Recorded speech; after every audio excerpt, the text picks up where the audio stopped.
好，今天呢，我们在一个多小时的时间啊，很紧凑啊，所以牧师呢稍微把时间缩的啊更有效率一点哈。那首先呢，要跟各位祝福，因为你们今天要受洗的弟兄姐妹，你得到了一个新的身份。很多人呢到美国去，对不对？到美国去的时候呢，以前呢，现在比较没有那么稀罕了。以前牧师年轻那个时代，大家都抢着要去美国，因为怎么样，要拿到绿卡，啊，绿卡就可以有一个非常好的我们的所谓美国的国民他们的整个福利啦、优惠啦特别是那张绿卡很有价值这样子。那你到一个国家，你想要达到那个国家的身份证。其实我们不要说绿卡，现在要拿到中华民国的国民的身份证，哇，真的很超有价值。听说我们这边有我们弟兄姐妹在做旅行业听说我们台湾的护照到国外去一份都要哇好贵好贵，因为台湾这个现在太受欢迎了好，那我们一个人的一生当中有很多的身份你是某某夫妻的儿子或是女儿，你加入了一个团体，你就是这个团体的会员比如说牧师平常用打桌球来运动我就要加入一个人家的一个桌球社当会员，你才可以进去打球有的参加什么高尔夫球俱乐部，对不对各同的身份都有，有的身份可以帮助你，那有的可能在事业上或是健康上或是你的人际关系都可以帮助。但是今天呢，我们这群新朋友包括我们在座的老朋友，我们的基督徒，我们再一次确认说，这个身份上帝的儿女到底对我有什么样多么重大。当你了解清楚以后，你的受洗就觉得原来这个受洗很多人曾经这样子讲了他成为基督徒之后呢，他在跟人家谈起说我为什么成为受洗成为基督徒，他都在讲一句话，他说我好后悔他一听有一点紧张，说后悔什么？他说我很后悔我没有那么早认识耶稣了，就说我怎么会那么晚才认识耶稣，如果早一点就好。所以他是后悔说没有那么早认识耶稣所以你要为你这个身份，这个荣耀的身份感到非常的兴奋，而且你的生命、你的人生、你的未来的日子，因为你有这样的新的身份，你要改变。那这样才是我们受洗加入教会最重大的祝福不是一个标签，或是说真的就像我加了一个什么会员那就结束了，不是。那牧师要用短短的圣经的话做一个简单的大纲式的跟各位分享。那期待我们新朋友、我们的新家人，你能够很理解说，我得到这个身份是不简单的不是随随便便的，但是是得祝福的新身份，上帝的儿女。刚刚我们读了经文有两段经文，第一段经文是约翰福音1章12节，他说：“然而凡接受他的，就是信他的人，接受就信，而且有一个特权就是做上帝的儿女。”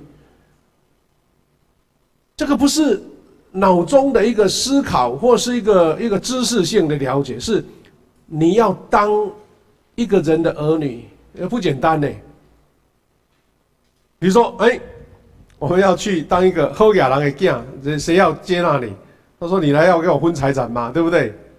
我们有听到有些人做错事情，说认贼作父糟糕，自己一生就被糟蹋掉了。那你要成为上帝的儿女是不简单的，因为上帝付出代价，就是耶稣基督为我们受苦牺牲。所以他后面有做解释，我们今天的经文没有表示是，但是牧师要做后面的解释。他说第13节他说怎么样？这样的身份呢，不是由血统的关系来的，不是由人的性欲到我们台湾，我们这个世界这个生物的一个生殖系统来的，不是由男人的意愿生的，而是由上帝生的。换句话说，你不是一种肉体的一个血气的关系，或一个这个世界物质世界的关系，是圣灵给你这个生命，是上帝给你的。第四，道成为人，住在我们当中，充满着恩典和真理。我们看见了他的荣耀啊，这荣耀正是父亲的独子所当得的。换句话说，这样的儿子的身份呢，是借着耶稣基督，他道成肉身。他原先是上帝在天上，但是因为爱我们世人，所以他就降临，成为我们一个肉体的形象，来拯救我们，把天国的福音传给我们。所以呢，因为他，我们就有这样的把握。换句话说，前面讲的，你有这个可能，你有这个机会，不是讲不确定的话，是因为耶稣基督他做成了这件事情，所以让你成为上帝的儿女的身份是货真价实，是确确实实的哈。那第二段经文我们等一下有空会再做解释了哈。所以呢，我要邀请我们在座的新朋友，你要成为上帝的儿女，你要觉得这个是非常大的一种荣耀的身份。我是上帝的儿女。换句话说，我们也可以讲说，我是天父的孩子，感觉到比较温馨一点的，是上帝阿爸的孩子这样子。我们今天欢迎我们30多位成人儿童在圣礼典中受洗，成为互强的新家人。这个家人就是我们在这里大大小小500-600个人一起互动活动，那这是一个有形的大家庭。大家彼此关心，彼此祝福，彼此扶持，彼此祷告。但是更重要的身份是什么呢？是你有了新的身份，就是你是上帝的儿女。好，一般我们都了解，我们从小出生，我们从家人，从爸爸妈妈，从阿公阿嬷去感受到一个家庭的氛围，对不对？所以你对爸爸的形象，可能跟你的父亲的关系就建立起来了。那这个是上帝创造人类的一个基本繁衍的方式借由家庭、父母亲，然后你有你的祖先一直繁衍下来。但是看起来这个就是等于上帝创造的一个常态啦。但是因为你跟你的原生家庭的关系，个别对家庭的认识不一定一样。爸爸的形象，妈妈的形象，更不用说我们常常看到这个社会上有一些家庭或是个人，他的身世呢是比较让人家怜悯的、怜惜的。也许有的出生下来爸爸就不在身边的，或是妈妈不在的，那你对家庭的形象就会不一样。所以我们在考虑到这个事情的时候，我们要先了解说，我的肉身的父亲就是上帝创造给我们有一个后代的祝福，因为我们是靠着这样繁衍一代过一代嘛，对不对？那第二个，我们要理解，我们这个肉身的父亲，在这个世界上没有所谓的完美的，没有，都有他的不足，有他的缺陷，更不用说如果遇到比较不是很完整的一个父亲的形象，那可能对我们从幼小的心灵会受到一些偏差。不一定有人碰得到，但是会有这个可能性。比如说，因为传统的权威型，以前的爸爸他不会用温柔的话对孩子说，所以比较传统的权威的会制止孩子的表情跟意见。我常常看到一些，不是说深情部落格啦，或是一些做分享见证的时候，都会讲说，我从来不敢跟爸爸说，爸爸我爱你。甚至爸爸也很难跟孩子讲说，哎呀，我的可爱的儿子我爱你。有时候跟女儿可能稍微还会讲一下那他就办得很严格，或是非常的木讷，他不敢表达。那其实是心中是爱的，但是讲不出来。第二种甚至如果这个爸爸他本身有偏差，可能是一种暴力型的，动不动就挥手塞自己的孩子，或是拿棍子来打，这个以前都常碰到那会是一个批评论断型的，那种语言暴力羞辱，好像自己其实心中是爱孩子的，但是讲话就讲不出来。我这次考了95分，回来很高兴，想要讨拍。那老爸说，95分有什么好赞美的？你会不会拿100分啊？ 90分本来已经很好了，就被讲一句话就要被泼了冷水，对不对？我们常常会碰到这样的，这个爸爸也不是真的不高兴啦，他想用这种话要表达说我对你期待更大，但是孩子听了就觉得很难过，有的是冷漠型的，根本就不再管，好像这个事情是妈妈的事，爸爸就不管哈。那也有是幼稚型的，爸爸可能长不大，自己还像小孩子一样。那还有缺席型的，那这个时代常常因为可能有一种是不得已的缺席了，有的是伤害遇到的缺席，爸爸不在身边。那另外一种可能是溺爱型的，反方向，太溺爱了，什么事情都不会教导。那因为这样，我们对父亲的形象，各个家庭会不一样，你的成长过程也不一样。那这样父亲的形象会影响儿女什么样的影响呢？第一个可能会性格产生偏差，使儿女长大容易自我论断、否定，对自己没信心。因为爸爸老是讲说，你根本跟人家比差太多了，跟隔壁的小明比也差一大截，永远跟不上了。那可能另外一个情况就是说，家庭的关系会产生一些裂痕，儿女长大容易亲密关系有障碍，不敢表达感情。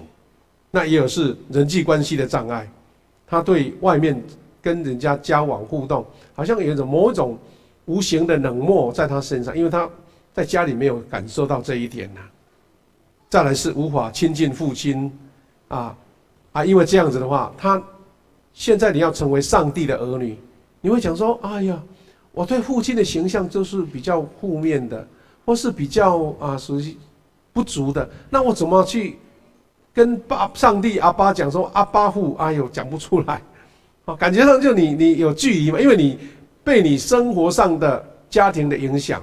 那牧师这个是要告诉你说，你要借着你这跟上帝的新的身份，不只是要建立一个美好的、健康的、有力量的关系，而且还包括你要改变因为借着跟上帝的关系，改变你原先可能是负面的跟自己的父亲或是自己的长辈的关系。那牧师要简单来做这样的说明。第一个，因为你认识自己的新身份，第一个是因为你是天父的宝贝，记得你是上帝的宝贝，他爱你时间不够，可能牧师就把经文带过去就好。刚刚读了这一段经文，说你是上帝的儿女，对不对？第二个，哥林多后书6章18节，他说：“我要做你们的父，你们要做我的儿女。”这是主耶稣从天上下来做的宣告，保罗做这样的确认。那再来就是第一个是要做一个尊贵宝贝的，对不对？第二个是要做圣洁的儿女。圣洁的意思就是说，我是被神看为非常非常的宝贵珍贵的。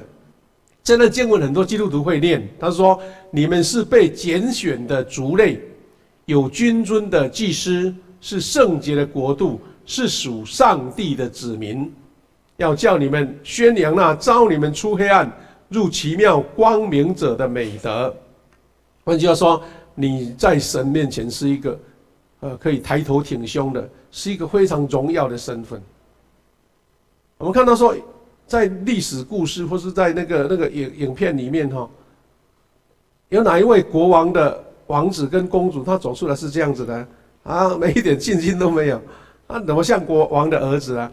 我们在像上帝的儿就是这样圣洁、喜乐、平安。我是觉得有自信的，你是这样的儿女。第三个是上帝所爱的，你是被上帝所爱的，你不是被丢在角落边，或是被赶出去门外风吹雨淋的，是被神所爱的儿女。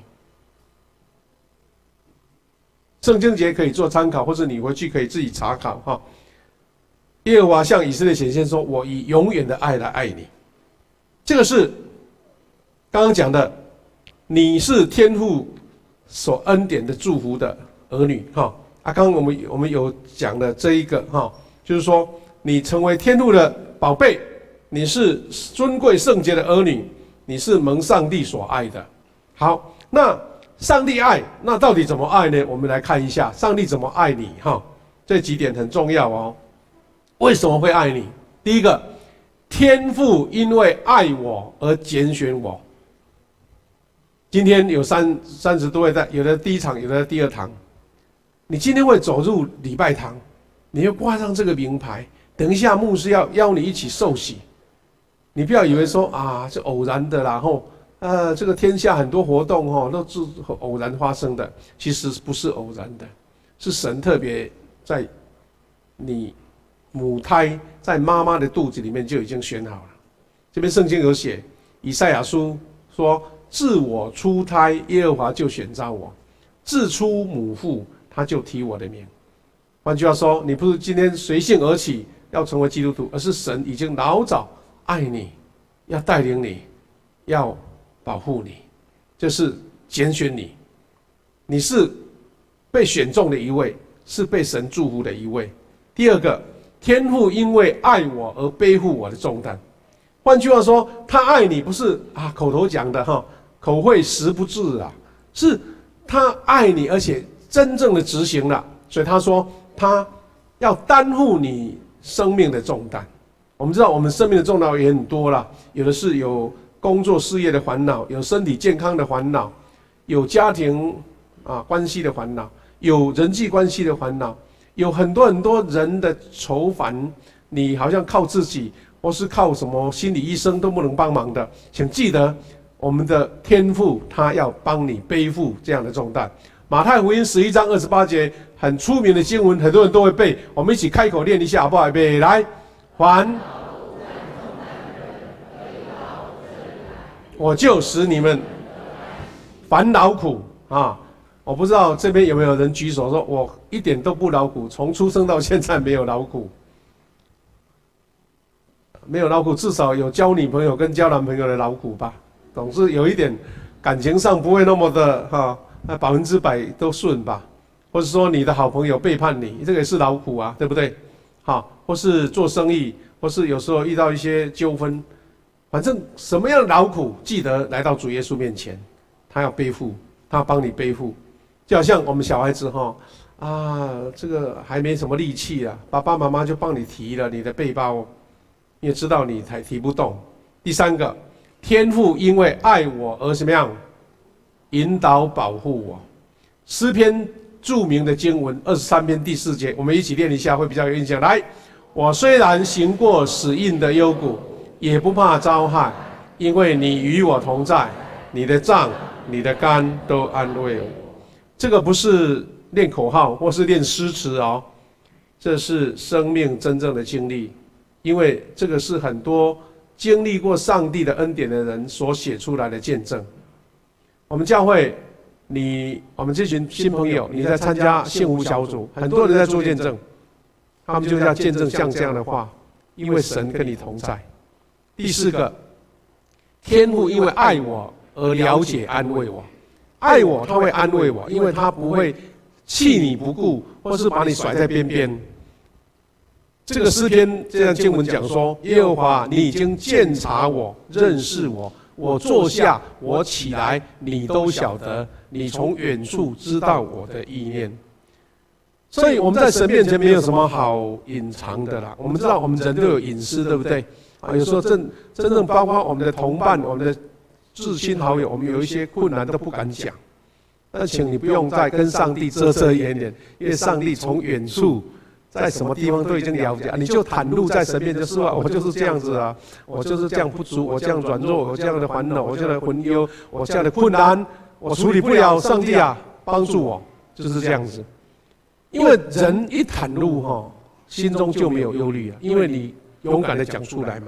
那上帝知道你的意念，你就勇敢的跟他表达，他就会让你得安慰。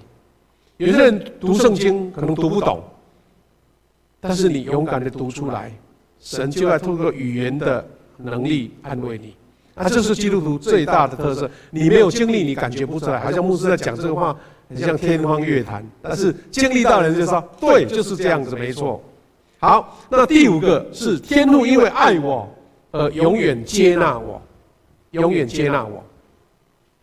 换句话说，上帝不会看你这个孩子到底可不可爱，这个孩子有没有成就，这个孩子呢，值不值得我爱，还要称斤论两的，不会。他越爱你，就是永远接纳你。所以诗篇32篇5节说：“我向你陈明我的罪，不隐瞒我的恶。我说我要向耶和华承认我的过犯，你就赦免我的罪。”在主面前，因为你承认，你就会一些担子就脱掉了。有时候我们得罪某些人，不敢讲出来，心中一直烦恼，一直烦恼，感觉很苦恼。请记得，有时候包括人跟人关系，只要讲一下说对不起，我讲了一句话让你伤害，请你原谅我。其实你的担子就放下了，对不对？要不然的话，你看到他就很尴尬，感觉上好像不亲了，因为有一些伤害在嘛，裂痕在嘛。那上帝更要这样子，你把自己的困难、难处全部讲出来，因为他要赦免你的罪。上帝不会记恨人家啦，上帝不会记恨人家。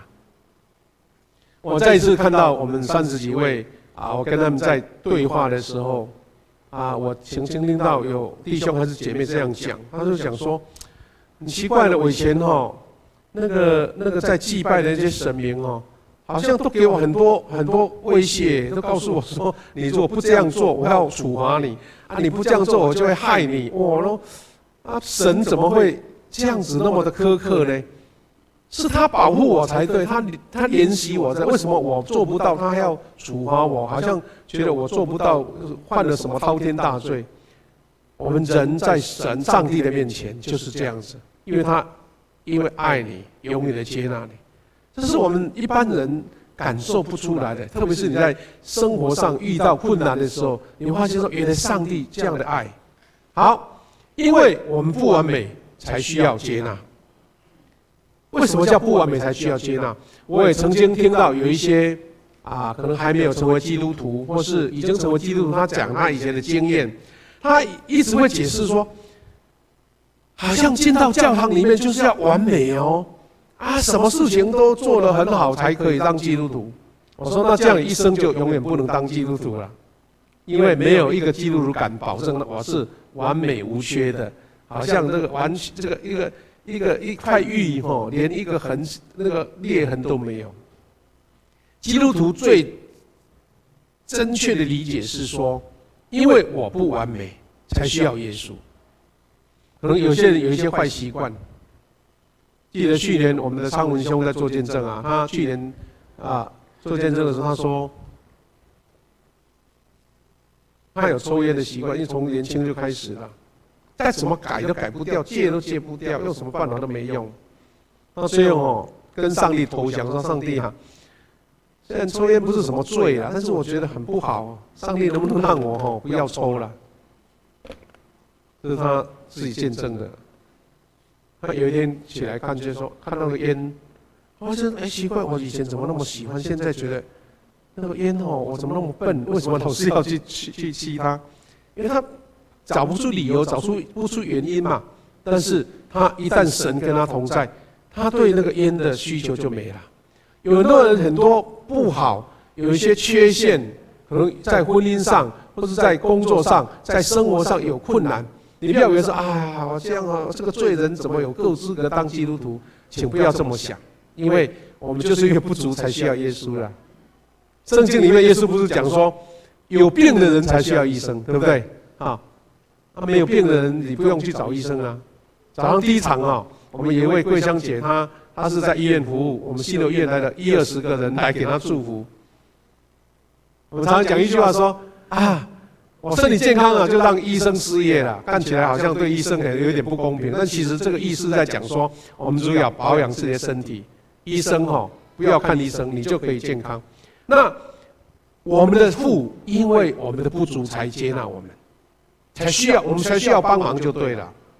要记得来到教会，请不要自己标榜说，你看我什么样都是最好的、最完美的。在主面前没有人敢这样表达，是讲说我是一个不足的人。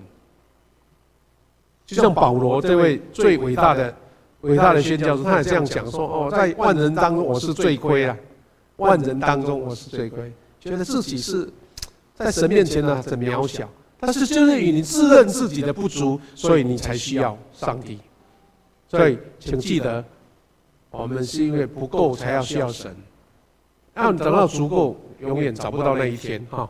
好，那各位弟兄姐妹，最后，刚刚我们讲那么多好处啊，对不对？你是天父的宝贝，你是圣洁的儿女，是上帝所爱的，你也认为说上帝一拣选你，上帝背负你的重担，上帝引导保护你，上帝会安慰你，永远接纳你。那讲归讲，牧师你只是讲一讲，口头啊那个荧幕跑一下，周报写一下，那怎么办？我要怎么得到？我怎么确认我有得到上帝的爱？我是上帝的儿女？请记得下面这几个程序哦。第一个，你如何领悟上帝的？第一个，你要认罪悔改，认罪悔改。什么叫认罪悔改啊？牧师在我们的问道班里面有提过的，那个罪不是我们一边的偷鸡摸狗那种罪，是一种跟神脱离了，跟神的爱脱离了，神的温暖的家脱离了，你还像跑在外面呢，你要把它缝合起来，你要把它补起来，这种叫做认罪。或者说你们每一个人认罪啊，没有什么好害羞的。上帝啊，我以前没有机会认识你，我现在我要认识你了，我要接受你了，这个叫认罪。耶稣啊，我自己的靠自己的能力不够了，我要靠主耶稣了，这个叫认罪，好不好啊？所以他说，我们若认自己的罪，上帝是信实的，是公义的，必要赦免我们的罪，洗净我们一切的不义。那再来第二个，要用单纯的信心来接受，单纯的信心。换句话说，成为基督徒，成为上帝的儿女啊，不是用什么样的，比如说我们像一般有的宗教，它是要苦修，对不对？哇，他要念多少经，他要多少的那个灵修，才有办法达到。但是基督徒是认为说，我就要单纯接受主耶稣，我信，我就必得着。罗马书4章这样讲，他说信，心里得坚固哈。再来第三个，要不断的宣告，不断的宣告。宣告可能比较属于基督教的名词啦，牧师做一个比较不同的解释。宣告的意思就是，你不是说宣示主权吗？对不对？比如说这块地是我家，特别是在乡下哈，因为地界不是很清楚啊，所以呢，有时候我们年轻的朋友，可能你会被父母亲叫回去说：“哎，有一天回来老家一下，我要告诉你啊，我们家的地哈是从那个地方到这个地方，还要钉一个戒指，对不对？啊，这个叫宣示主权。这块地是我们邻家的啊，是我们哪一个家庭的哈啊，这不要把我们侵占啊，不然你房子盖进去啊拆掉多麻烦啊，对不对？那个叫宣示主权。但是记得你是基督徒，你要常常宣示啊。”宣誓好像就是我的身份，就像我们最近不是因为这个新冠肺炎嘛，对不对？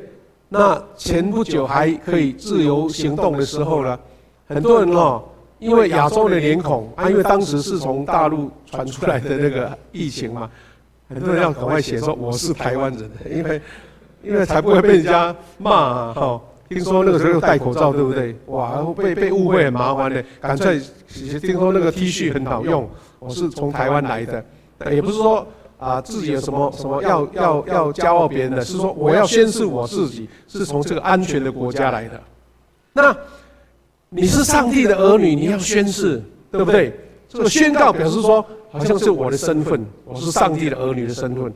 那这个是非常荣耀的，不是什么害羞的事。所以哥林多后书4章13节说：“我们既有信心，正如经上记着说，因为信，所以如此说话；因为信，也如此说话。”好，就是要将上帝刚刚讲上帝爱你嘛，你要实际运作在你的生活当中啊。好最后我们要提的就是说，你宣告表示你的生命、你的生活。不是只在礼拜天，是每一天都经历到。第四个是遵行上帝的道。你宣告口头讲你又没有这样做，那也不行啊。所以遵行上帝的道，就是说，有了我的命令又遵守了，这人就是爱我。爱我的必蒙我父爱他，我也要爱他，并且要向他显现。换句话说，你遵行比较圣经的教导，你来做礼拜，你来参加小组，你来读圣经，你来祷告，你一些圣经教导你的，你按照这样来做，就好像神给你一个新的身份，一个国家给你一个国民的身份，你要按照国民的身份去做，你会觉得啊，我一切都得到祝福，因为你被保障了。所以新的身份要有新的生活来配合，这是遵行上帝的道。那最后一个是什么呢？运用标靶式的祷告。这个看起来好像比较专业的名词啊。标靶式的意思是说有对焦的，有重点的，而不是随随便便的。换句话说，你有什么样的困难，你有什么样的需求，你要直接讲出来，而不是一种含糊的、笼统的。就像这个经文有写到说，有一个瞎子，对不对？他去找耶稣了。那耶稣就问他说：“我要你做什么？”这位瞎子斩钉截铁，很明显说：“我现在就是要看见。”拉波尼是在叫老师的名字的意思。我要能看见，很对焦式的标靶。我们常常听到说什么标靶药物，对不对？标靶药物也是说一个人有病嘛，他药进去刚好可以治疗到他那个坏细胞。那你射箭啊，我们教会有雪珍姐妹的女儿哈，射箭高手，前面的箭靶我要射过去，要正中红心，那这个就是标靶。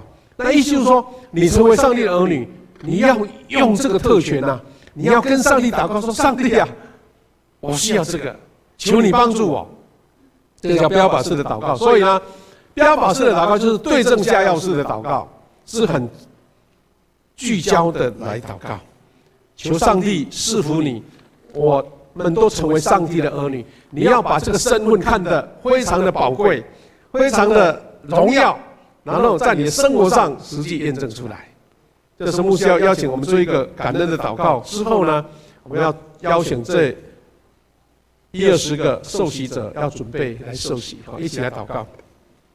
谢谢天父上帝，我们感谢你，真的是感恩你透过我们的幸福小组邀集了20-30个我们的新朋友要加入上帝的家庭，成为儿女。主啊，奉你们来祝福他们，因为他们在你面前来承认主，你也要在天上接纳他们成为你的儿女。他们要一生行在恩典当中，得到满满的祝福。我们献上满满的感谢祷告，奉耶稣基督的圣名求，阿们。